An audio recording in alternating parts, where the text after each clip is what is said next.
Mesdames et messieurs les parlementaires, mesdames et messieurs les élus, mesdames et messieurs, il y a 7 mois, en attaquant brutalement l'Ukraine, la Russie a changé l'ordre du monde. Au bouleversement stratégique se superpose une crise énergétique. La Russie a choisi de faire de son gaz un objet de chantage, provoquant en Europe des risques de pénurie pour cet hiver et une envolée des prix de l'énergie. Face à cela, certains proposent de nous soumettre à la Russie, d'accepter ses termes et d'abandonner l'Ukraine. Les écouter, ce serait tourner le dos à un membre de la famille européenne et renier nos valeurs. Ce n'est pas une option. Nous allons continuer à soutenir l'Ukraine, continuer à faire pression sur la Russie, agir et nous donner les moyens de traverser cet hiver dans les meilleures conditions. Nous avons anticipé en portant nos stocks de gaz au maximum, en diversifiant nos approvisionnements et en augmentant les capacités de nos terminaux méthaniers. À cette tension sur le gaz s'ajoute l'arrêt pour maintenance d'une part importante de notre parc nucléaire qui limite notre production d'électricité.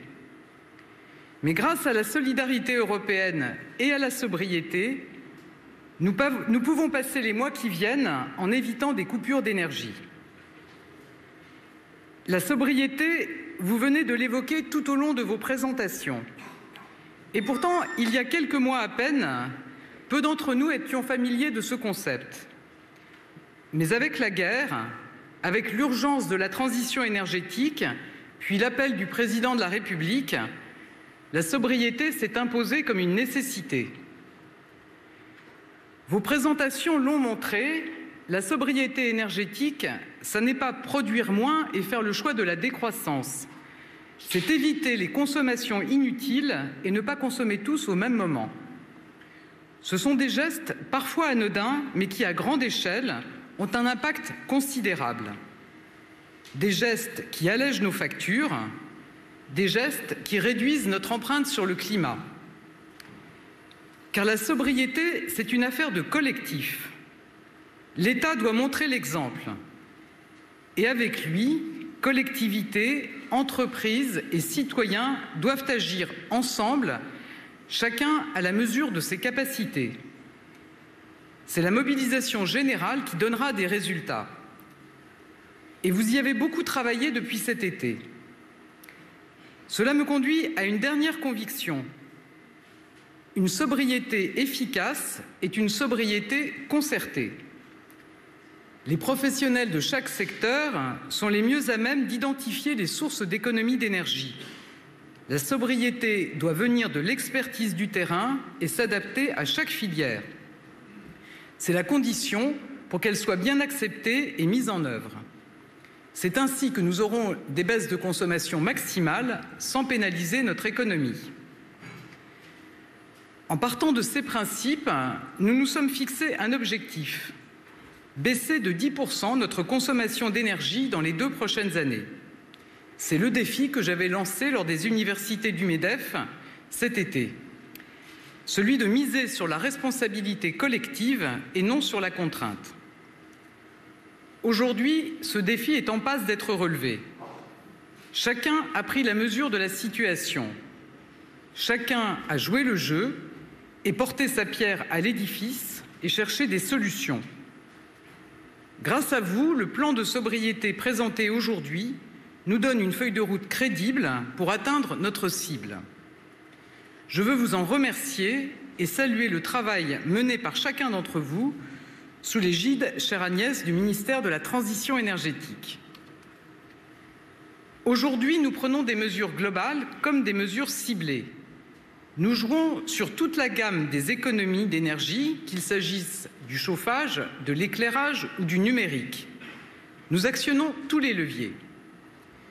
Je le crois, notre plan est à la hauteur de l'enjeu.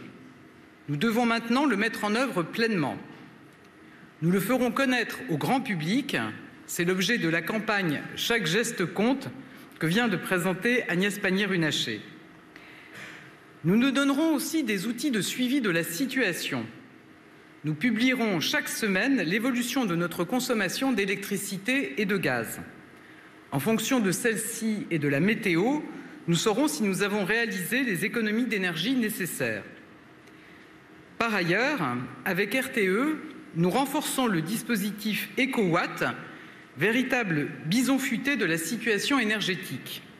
Il permet de faire connaître le niveau de tension du système électrique. Il sera relayé dans les médias. Enfin, le gouvernement reviendra régulièrement devant les Français pour leur rendre compte de la situation. Mesdames et messieurs, si la sobriété énergétique est une réponse à l'urgence, je crois aussi qu'elle doit être une prise de conscience. La baisse de la consommation d'énergie doit s'inscrire dans le temps long. Ce n'est pas un effet de mode, le temps d'un hiver. C'est une nouvelle manière de penser et d'agir. Ce n'est pas une question de principe ou d'idéologie. Il en va de notre transition écologique, il en va de notre souveraineté, il en va de notre pouvoir d'achat. La sobriété, c'est un pilier de notre planification écologique. Avec elle, nous prendrons des bonnes habitudes dans la durée. Nous allons accélérer la décarbonation de notre industrie. C'est un atout maître pour baisser de 55% nos émissions de gaz à effet de serre d'ici 2030 et atteindre la neutralité carbone en 2050.